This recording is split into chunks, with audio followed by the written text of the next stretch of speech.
নজর রাখবো পরবর্তী সংবাদে।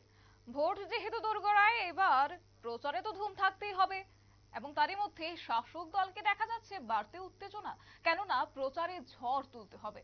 তাকে কেন্দ্র করে আজ রবিবাসরীয় সকাল থেকে লক্ষ্য করা গেছিল মুখ্যমন্ত্রীকে প্রচারে নেমেছেন, তাও পশ্চিম আসনের প্রার্থী বিপ্লব কুমার দেবের পক্ষ থেকে ভোট আহ্বান করতে প্রচারে নেমেছেন মুখ্যমন্ত্রী। তাকে ঝড়ো প্রচারে দেখা যাচ্ছে, ব্যস্ততা একেবারেই তুঙ্গে মুখ্যমন্ত্রীর, এবং এক্ষেত্রে লক্ষ্য করা যাচ্ছে যে প্রচারের ক্ষেত্রে অনেকটাই ব্যস্ত রয়েছেন তিনি।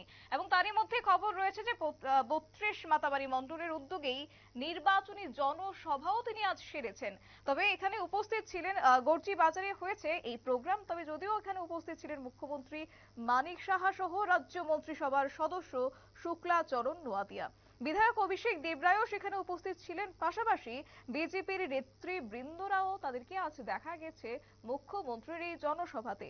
তবে মুখ্যমন্ত্রীর হাত ধরে এদিন ৮০ পরিবারের ১১৩ জন ভোটার বিজেপি দলে যোগদান করেন। অর্থাৎ বিরোধী দল ভেঙে এবার শাসক দলে যোগদান করলেন এই ৮০ পরিবারের লোকজন। তবে গোটা বিষয়কে কেন্দ্র করে কি রয়েছে আপডেট, শুনবো। দলের নেতারা তারা ইলেকশন করতে যাচ্ছে, সুন্দরভাবে ওরা প্রসেশন করে যাচ্ছে, কোথাও কোনো সমস্যা নেই। আমি বারবার বলছি, আমরা গণতন্ত্র মানি এবং গণতন্ত্র কিভাবে রক্ষা করতে হয় সেটাও আমরা জানি। কিন্তু আপনাদের সময় কি ছিল আমি জানি। আমি শুধু একমাত্র সাউথে আমি গিয়েছিলাম, বলছে 69টা খুন হয়েছে, মানে 69টা খুন। আমি যখন করছিলাম সে নামগুলো দিয়েছিল।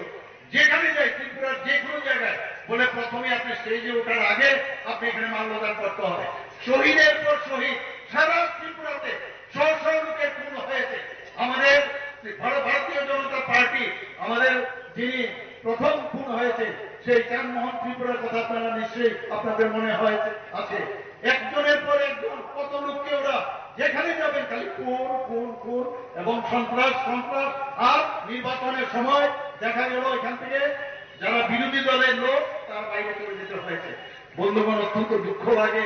আমি বিধানসভায়ও বলেছি, কি করে ওরা এই রক্তমাখা হাতে কংগ্রেস আবার সিপিএম এর সাথে হাত মেলালো। সত্যি অবাক লাগে, সত্যি অবাক লাগে। এই জমাতে দেখে যেতে হবে। আশ্চর্য এই দিনগুলোর জন্য। আমি বারবার যখন বলছিলাম উপরে গিয়ে আপনারা কি খবর দেবেন, কি উত্তর দেবেন, যাদের হাতে খুন হয়েছে তাদের হাতে আপনারা হাত তুলিয়েছেন, মাথা হেড করে নিচে দিয়ে বসে আছে, আর কিছু উত্তর দেয়নি। কিন্তু রাজনীতির কি অবস্থা দেখুন। রাজনীতির কারণে মসনদে বসতে হবে, তাদের সাথে হাত মিলিয়েছে। আমি ওই বন্ধুদের বলবো, তারা কংগ্রেসেই ছিল এবং যখন পশ্চিম বাংলায় কংগ্রেস এবং সিপিএম এর সাথে হয়েছিল তখন তারা কি করেছিল, সেই কারণে তারা ত্রিপুরাতে কংগ্রেস ছেড়ে তৃণমূলে জয়েন করেছিল। নিশ্চয়ই আপনাদের মনে আছে। এখন কি বলবেন, এদের প্রশ্নটা আমি করবো না। এখন কি করবেন আপনারা? এখন আরেকটা নতুন ইন্ডিয়া, INDIA, এত চলে গেছে, এখন ইন্ডির মধ্যে একজন তো কারাগারে, আর আস্তে আস্তে করতে করতে দেখবেন আইতে চলে আসবে, আমি একা, এরপর আর কেউ থাকবে না কারোর সাথে। সত্যি দুঃখজনক ঘটনা। আজকে কংগ্রেসের কংগ্রেস কংগ্রেস ভবন থেকে সিপিএম এর ফ্ল্যাগ বেরো, আর সিপিএম এর ভবন থেকে সিপিএম এর যে তাদের অফিস সেখান থেকে কংগ্রেসের ফ্ল্যাগ বেরো। অদ্ভুত এক অবস্থা আমি দেখছি। সত্যি দুঃখ হয় ওদের জন্য। যেটা আমার পূর্ববর্তী বক্তা মাননীয় আমাদের মন্ত্রী মহোদয় বলছিলেন যে সত্যি ওদের আগামী দিনে মাইক্রোস্কোপ দিয়ে খুঁজতে হবে, মাইক্রোস্কোপ দিয়ে খুঁজতে হবে, তাদেরকে আর পাওয়া যাবে না। কোনো এক সময় আমরা হয়তো এই পৃথিবীতে থাকবো না, মিউজিয়ামে লেখা থাকবে এমুক ছিলেন তেমুক ছিলেন, এদেরকে তেমুক এই করতো, কমিউনিস্ট করতো, কংগ্রেস করতো। আরে কংগ্রেসকে তো বারবার মানুষ ওনাদেরকে সুযোগ দিয়েছিল, কিন্তু আমরা কি দেখলাম জুট আমলে একই অবস্থা, একই কাহিনী। সেই সুযোগ নিয়ে আবার সিপিএম আসলো, অর্থাৎ 10 বছর আগে মাঝখানে জুট আমল কংগ্রেসের, তারপর আবার বাকি 25 বছর, 35 বছর মানুষকে যেভাবে ওরা কালা শাসন করেছে সেটা ইমার্জেন্সিকেও ফেল করে আপনারা সবাই জানেন।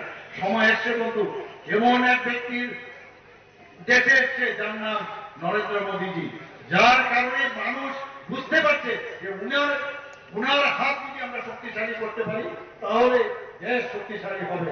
বন্ধুগণ, আপনারা জানেন যে এখানে আমাদের আপনারা শুনলেন মুখ্যমন্ত্রী মানিক সাহার বক্তব্য এবং আজকে যে 32 মাতাবাড়ি মণ্ডলের উদ্যোগে যে নির্বাচনী জনসভা অনুষ্ঠিত হয়েছে, যেখানে 80 পরিবারের 113 জন ভোটার বিজেপি দলে যোগদান করেছেন। এবং আজকের এই জনসভাতে একেবারে লক্ষ্য করা গেছে জনঢল, গেরুয়া শিবিরের জনঢল একেবারে আজ তুঙ্গে রয়েছে। তবে তারই মধ্যে তিনি আজ খতিয়ান তুলে ধরলেন প্রধানমন্ত্রীর কাজের এবং একই পাশে লক্ষ্য করা গেছে যে বিরোধীদেরকেও তিনি এক হাত নিলেন। এক প্রকার বিরোধীদের ইতিহাসটা আজ তিনি মনে করিয়ে দিলেন এই জনসভাতে। নিয়ে নিচ্ছে ছোট্ট একটি বিজ্ঞাপন বিরতি, সঙ্গে থাকুন।